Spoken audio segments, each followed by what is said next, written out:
next year. Obviously, Durant, we don't know what we're getting, but we know with Irving, presumably, what we're going to get.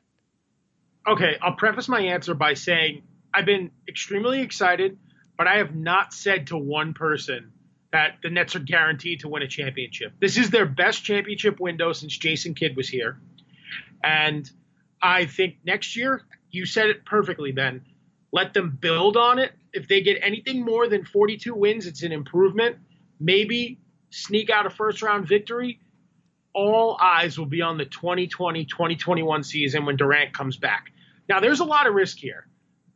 You have to just trust in Brooklyn's performance team and their team doctors to get Durant to where he can be as close to who he was before the Achilles pop as humanly possible. Now, to answer your Kyrie Irving question, I know there were reservations because before this all came to fruition, I was extremely torn about whether or not I wanted Kyrie Irving on the Nets or I wanted D'Lo to stay and they run it back with the same team, maybe try and get Tobias Harris or Julius Randle. But I say this about Kyrie. He's home. I don't know if you saw the Instagram video he put out with him dribbling a basketball across the Brooklyn Bridge. He seems genuinely happy to be home. He'll be surrounded by family, close friends. And to look at this from a more realistic standpoint, this is his last legs to keep his NBA reputation as a winner intact. He's got a ring. He's got an Olympic gold medal. He's got 6 All-Star appearances. If he messes things up in Brooklyn, Ben, this is it for him. He's going to be looked at like John Wall's looked at, like Garen Williams was looked at. And I don't think he wants that. I think of a different comparison. I actually think it's more of a Stephon Marbury type deal. If he does this, that's his Stephon Marbury moment. It's not. I mean, John Wall, people are grumbling about him, but he's still on the Wizards. He'll be on the Wizards for a while. But we remember, I think, we have some of the younger listeners, but for those of you who don't remember, Stephon Marbury was a guy who teams felt like became a cancer on their team. And they didn't want him, and he came into the league as one of the most talented guards, and still you could watch that guy play and just obliterate the other team. And teams still were hesitant to get him because of his attitude. And that's what I think Kyrie has to be careful of, is that he plays his cards right here because, I mean, you said it, Jason. I mean, this happens, especially with point guards. It's a touchier thing. I mean, you can have a center. I mean, we'll be talking about a couple, but you can have a center who's a little bit more of a grumbly guy because it's just kind of it's a given for some positions. Like the big guys have to have this killer attitude, whatever. Your point guard is the guy who's leading the offense. If they don't have the right attitude, it trickles down to the rest of the team. They're the ones who are distributing. They're running the offense most times. They have the ball in their hands. If they don't have a good attitude, it makes it hard for the other guys to do it. And then I think for Irving, this is going to be a really interesting test because the culture in Brooklyn has been the buzzword. And there's a lot of players on this team, Jason. And I think this is the difference between the Nets and the Celtics.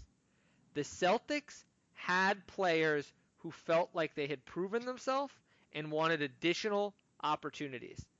Guys like Jason Tatum and Jaylen Brown wanted the ball. Terry Rozier wanted the ball. He wanted to say, look, I am that guy. I can be a franchise player. The guys on the Nets know their roles. Last year, D'Angelo Russell was given the keys to the car. They said, you're the guy who's the best at creating your own offense. Karis LeVert's down. We're going to give you the ball. And what did they do, Jason? Everyone fit in around it. Now, Kyrie Irving has a lot easier job because that's what he wants to do.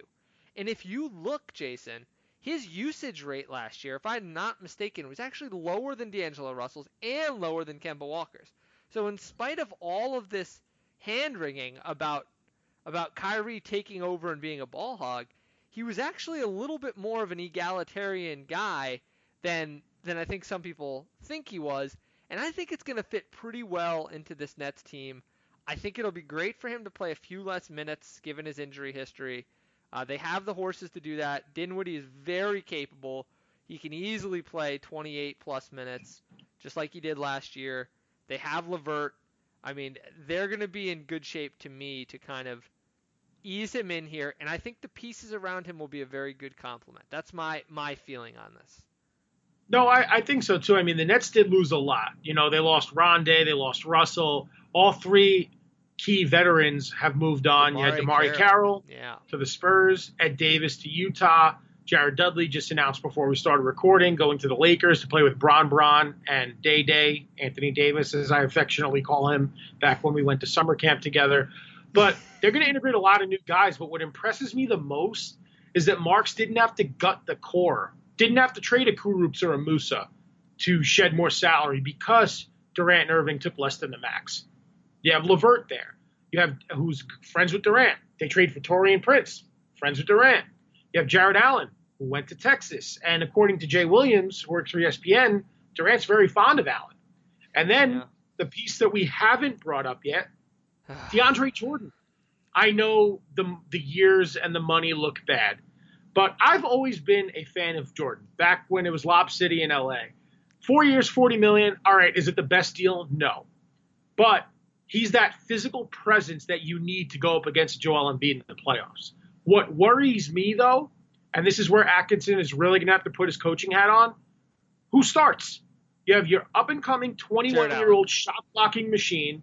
Okay, I agree. But then does DeAndre Jordan say, all right, no, it's cool. I want to win. I'll come off the bench. I mean, because that could escalate quickly because Jordan's a personality. I mean, here's what Jordan brings to the table at this point in his career.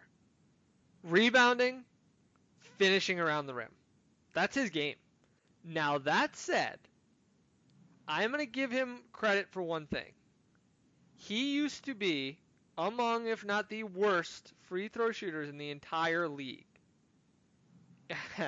At his peak in 2015, he went to the line 8 times a game and only ended up with about 3.5 points a game out of that. That is horrific.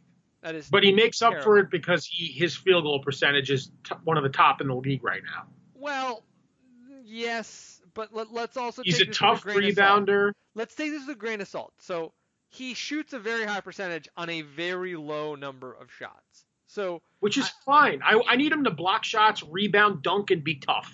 And you know what? If Durant wants him there, shot blocker at this point. I think here's you have Allen for, but he's a good rebounder and he's tough. Look, I think that I heard Jared Allen's put on 10 to 15 pounds since the season ended, and he's on the summer league roster, so I'm encouraged by that. But he brings that physicality that can guard a Joel Embiid in the playoffs. That's why you bring him in. Marc Gasol's not going to be there when the Nets are ready to contend for a championship. Al Horford is a soft shooter, and that's not a knock. There are no other physical specimen in the East. This was a signing, A, to make Durant and Irving happy, they're all friends, and B, to guard Joel Embiid in the postseason. That's what we need Jordan for. I just hope that he's okay with coming off the bench. Well, the point here is he's gotten to be a better free throw shooter was where I was going with this, and he is a good finisher. He's an excellent rebounder. He's a very, very, very good rebounder. Now, something that Atkinson is going to really have to decide on is how much he lets Jordan chase offensive boards. Most of the smart coaches in the league these days do not let their players chase offensive boards because it tends to lead to more opportunities in transition. This will be a chance for Atkinson to decide how he wants to let him play. I mean, Jordan is an absolute machine rebounding the ball. That's going to be helpful. I think you're absolutely starting Jordan on the second unit because he's a guy who suddenly can just pull down rebounds. He's great against those second units. You got to get Allen touches there.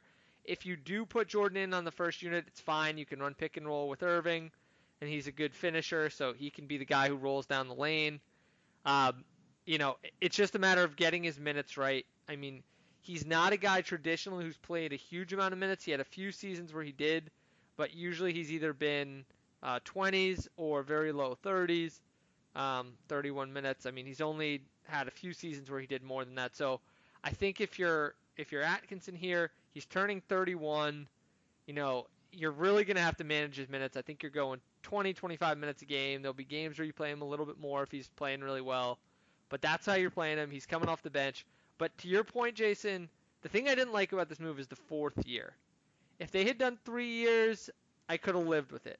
But the 4 years is really tough. For a guy who has no discernible basketball skills outside of basically rebounding the ball and and dunking at this point in his career, it's a tough sell for me a little bit because he's going to be 35 or so at the end of that contract. And my goodness, Jason, I mean, I don't want to know what kind of player he's going to be at 35, but I don't think it's going to be anything great. So that hurt a little because I do think that that's going to hurt. But at the same time, you know your window right now. It's the next few years. By the end of that contract, it's still only $10 million a year, so I'm not going to lose my mind over it. But I didn't love that, and he's a good fit for now. He can run down the lane. I wonder if in a couple years though the Nets are going to have to really think about getting him off to let Allen play a little bit more. But I'm not gonna lose my mind over it. And there were a couple other signings that we were going to talk about. Garrett Temple, as you mentioned today, they just got, it's escaping me right now. Wilson Chandler. They got Wilson Chandler, who's going to be able to help at the stretch four. Well, that was much needed. The Nets have needed a stretch four since Chris Humphries has played there. You know, this is a very good signing. So I mean, ultimately, yeah. Give me your thoughts on those kind of lower tier signings. Obviously, everyone knows about Durant and Irving. What did you think of the other ones? Are there any guys that kind of jump out that you think, oh, this guy could be kind of a sleeper next year? I would go with Taurean Prince probably. I mean, he averaged 13.5 last year in Atlanta. I think that he'll get a lot of minutes with Chandler kind of backing him up, and those are going to be the two key cogs that are placeholders for KD. I mean, you still have Dinwiddie, as you said. Joe Harris is still there. Jared Allen. Now you have DeAndre Jordan. So the Nets have an excellent center combo.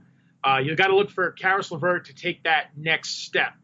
If you could have Irving and LeVert as Eastern Conference All-Stars next year and then bring in Durant in 2020, the Nets will have a championship window if everything pans out. Now, I've been saying this is a huge risk, but it's a risk that Sean Marks felt was worth taking, and I agree, because this gives the Nets a chance to contend for a championship.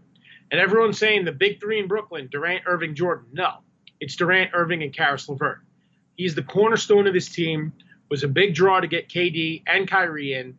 So I'm excited about that. Garrett Temple, depth at guard, can play some forward position. He could probably be the replacement for Shabazz Napier. And then you have Prince being the replacement for DeMarre Carroll. You have Chandler being the replacement for Jared Dudley and Jordan for Ed Davis. So I'm cool with it. I just overall think it's been a great offseason. I mean, it's July 2nd, and the Nets have 14 players on the roster when you include their draft picks, Jalen Hands and Nick Claxton. So I'm ready to go to war with this group. Maybe they'll bring in another guard or something to get to the max of 15. It might be Theo Pinson, who's on the Summer League roster, but I'm ready to roll.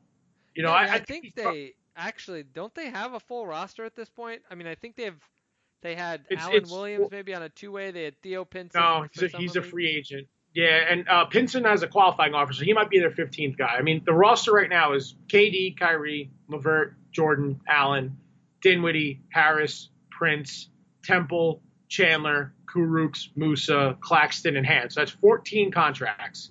I do think Pinson may end up being the 15th man, and that's it. I mean, the market's pretty dried up. So if the Nets go with that 15, and then maybe bring in a couple of two-way guys for training camp, because I think Pinson has earned the right to be on an NBA roster.